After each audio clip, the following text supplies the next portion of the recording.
Hello, I'm Mike from Kelley's Outdoor Adventures and the RV Drifters, and today we're going to do a how-to video. Really, you've seen me do several repairs, but this is kind of the first how-to video that I'm going to make. But this one is pretty simple. It is on winterizing your RV for the winter, and in particular I have the Venture Sports Trek 343 VIK.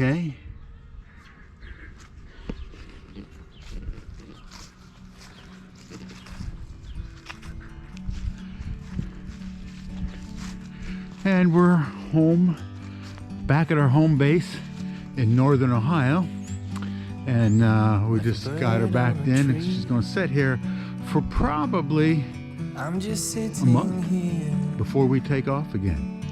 So hope you learned something from this video, and we'll go from there. From up here, the world seems small. We can sit. All right, so we're in the bedroom. I'm getting ready to take the panel off the back of the hot water, where the hot water tank is, and we've had this off before because this is where we had a water leak not too long ago. But we're getting ready to winterize the camper. So this time around, all we have to do is flip the bypass. So as we get ready to winterize, we've got the top and the bottom valves, the water that's going in, the water that's coming out of the hot water tank. We turn those the opposite direction, and we bypass the hot water tank. That is how we then we can go do all the antifreeze and what have you, and we'll go outside, and eventually we'll end up draining the hot water tank. So I'm going to go ahead and do the winterizing now, and well, we'll show you the other. We'll show you the other portion of winterizing. That's just turning the valves in the hot water tank so that it bypasses. And so now we head around and into the kitchen area. So this is the area below the coffee bar. And I have to take this panel that's down here on the bottom off. You got the upper screw and the lower screw. My next little bit of video is going to be a little dark until I can get it lit up. And we take these screws out. This is in the kitchen. This is under what I call the coffee bar in our Venture Sports Trek 343 VIK. And as you've seen in the past, this is our little wet bay. We've had all kinds of problems with it in the past, but for winterizing, this makes it a little bit easier. I'll get a flashlight and we'll kind of light it up in there. All right, so I have 2 gallons of the RV and Marine antifreeze, and it's the safe stuff for your freshwater supply. And somebody somewhere said you can antifreeze, or you can winterize this entire cabin on 1 gallon. You can't. It takes at least 1 3/4, almost 2. So anyway, we're getting ready to do that, and we're back underneath here. We're pulling out this hose, and it's connected right down there to that faucet, and so it's already in here. All we got to do is punch a hole in that and turn that valve on. Just hang on 2 seconds. Let me get that done. All right, so I basically, from under there, I have this going right down into the top of that. I will now turn this valve on, and so that should start drawing everything we need. Let me go back in, and into the bathroom, and I'm going to turn on. So I now have to turn on the water pump in there. I'm going to get ready to go around and turn on the hot and the cold water at each one of these. Remember, I've already bypassed the hot water tank. So when I turn on the hot water at the faucets, it will winterize the line without affecting the insides of the hot water tank. Now I'm going to start in the bathroom and the shower and the toilet and do all that first. So and here's the first one. We're going to turn on that one.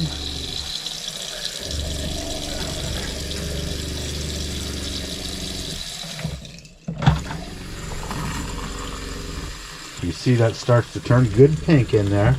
And now we'll switch it over to this one. This is the hot water, and again, so both of those are good. We'll come over here. Let me just come back around here. We'll check and see how much liquid we still have in the jug. So we've done that much, and we've done the bathroom sink. And we'll come over here. We'll set the shower down, and we'll do the same thing again. There we go. And we'll let that run, and boy, that pink comes right out there now. So that one's done. We'll turn on the hot water. We'll circulate the hot water. And then in no time flat, let's just make sure. Yep, and that's coming down, so that's good. And that one's done.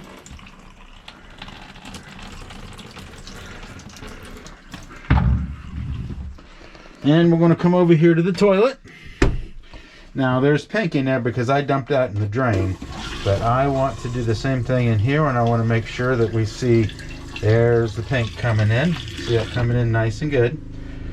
And it's important that you have a good thick antifreeze in here too, for that rubber seal.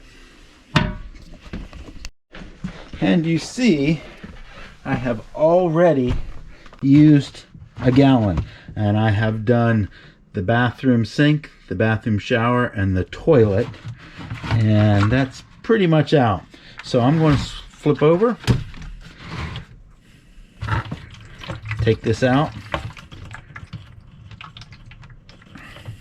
put it over into this one, and we're going to continue. This time around, I'm going to go out to the outside. You see, we're going to go out to the outside kitchen, and I'm going to do the same thing until I get my pink coming out there. And we're coming out here to the outside kitchen, and we'll turn on the cold water spigot, and we're going to let that run till the water turns pink. This will take a little bit because of the a little bit further distance from that water pump. And this is another reason why I say there's no way you can get this done with a single gallon. It's going to take a couple. And there, that one just started to turn pink. Let's flip it over. We got to do the same thing with the hot water. And again, hot water is going to take a little bit longer to get there. We'll wait until we see that go pink.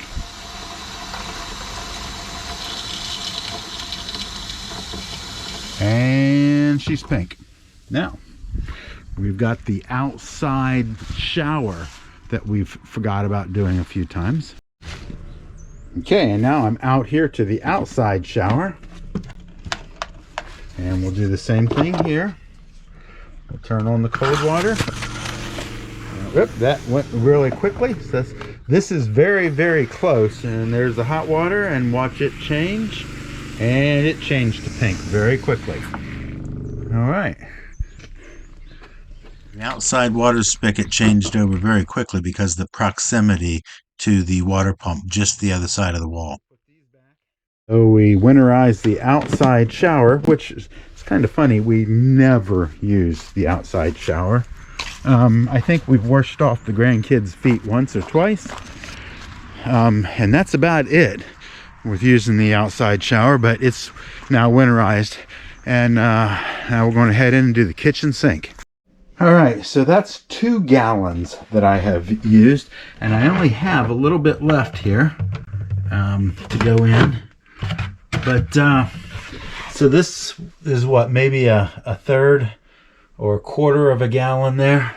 So I've used 2 full gallons and a little bit more. Now, the reason I saved the kitchen sink for last is because I can shut this off as soon as it comes out. And there's the pink.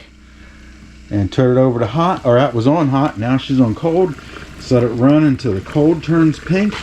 There she goes. Nice. And we're seeing the pink come through good and strong on both of those. So everything's winterized. And again, guys, I saved the kitchen sink for last because I needed to be able to watch that so I don't suck and destroy my pump. Now, having said that, I will be replacing that water pump. And the box sitting in there beside it is a spare water pump that I bought a long time ago. And so we will be ripping that out. And the only reason for, by the way, you can see the little filter in there, and it's pink as well, which is cool. It's exactly what it's supposed to be. But I believe bits and pieces of the fan in this, I say fan, the little fins that the pump itself, I believe, are maybe plastic, and little bits and pieces of that are broke off. So it sends a pretty nasty pulsating water. But if you remember, the water pump was damaged when we failed to winterize it properly when we left the camper down there between Thanksgiving and Unwinterizing the RV has been a little bit more of a challenge this year than last, in that we didn't do it right. I didn't do it right. Oh, one more thing we need to do. Need to forget this. We got to shut this off. Okay. And now that we've turned that valve off, we're good to go. So I'll get a little bit of I'll get some paper towels here and dry this out when I take it out, just so we don't have so we don't make a mess. But so there you go, the Venture Sports Track 343 VIK winterizing, for at least for the water port. We do have one more thing to do. I've got to drain the water in the hot water tank. So almost forgot about that. That's why we need to have our checklist, which I do. I just haven't looked at it yet. So I'll be back outside at the hot water tank.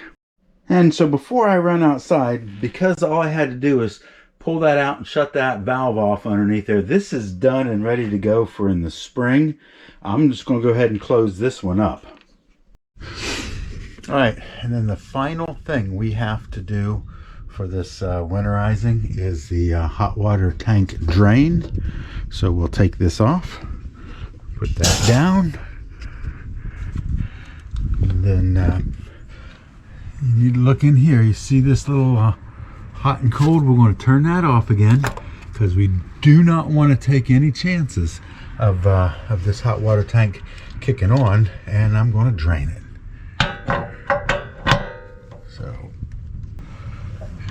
and you will see here in just a second the contents of the hot water tank. So I'm going to kind of get back a little bit, and I want to move this so that it doesn't get all wet.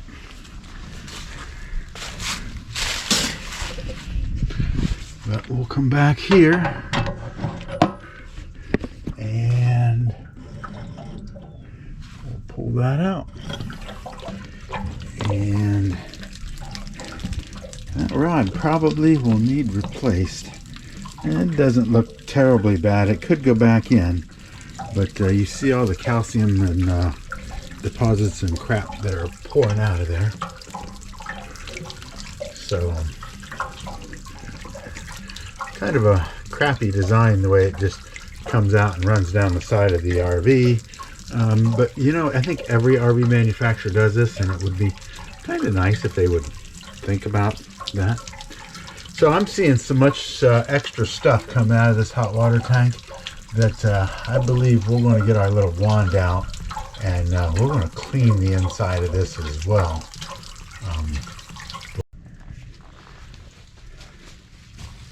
Alright, so we're going to have a little, I don't know, whatever you want to call it, little thing, wand I bought, goes on the end of the hose. And I'm going to be able to go in here and clean this water tank. But first I got to go turn the hose water on. All right, so got this little deal here on. I can turn it on and off. So I'm going to stick this down inside here. I'll kind of maybe grab it, give you a little bit better view of it here.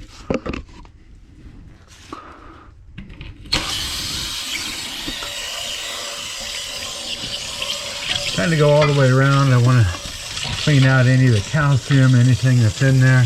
Again, it's all going to drain out, but I want to get all of it out of here so that it doesn't harden up, crystallize, or cause any other issues.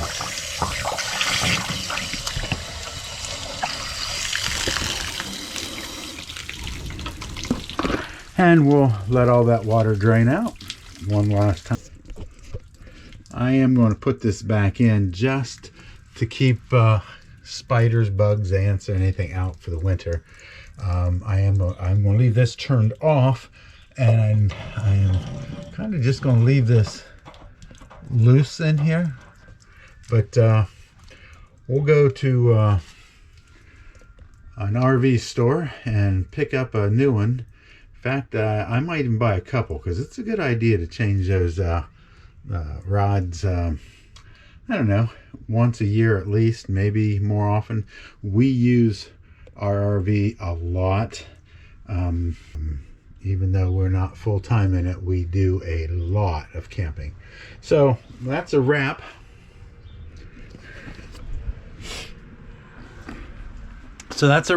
And that's how you winterize your Venture Sports Track 343 VIK. That is a 6.5 gallon Suburban hot water tank.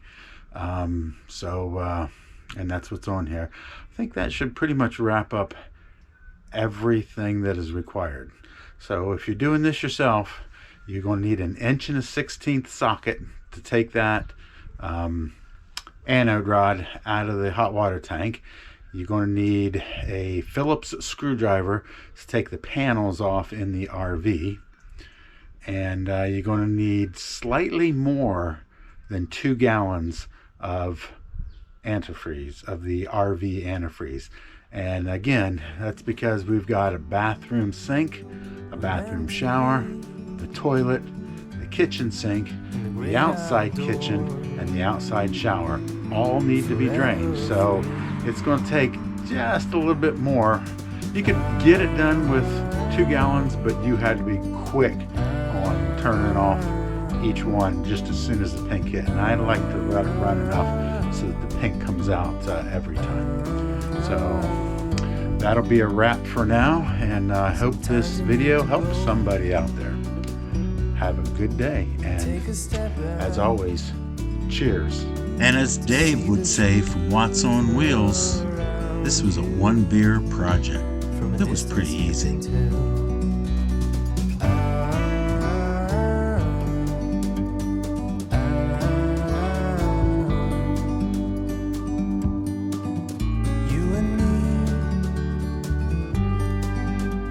To be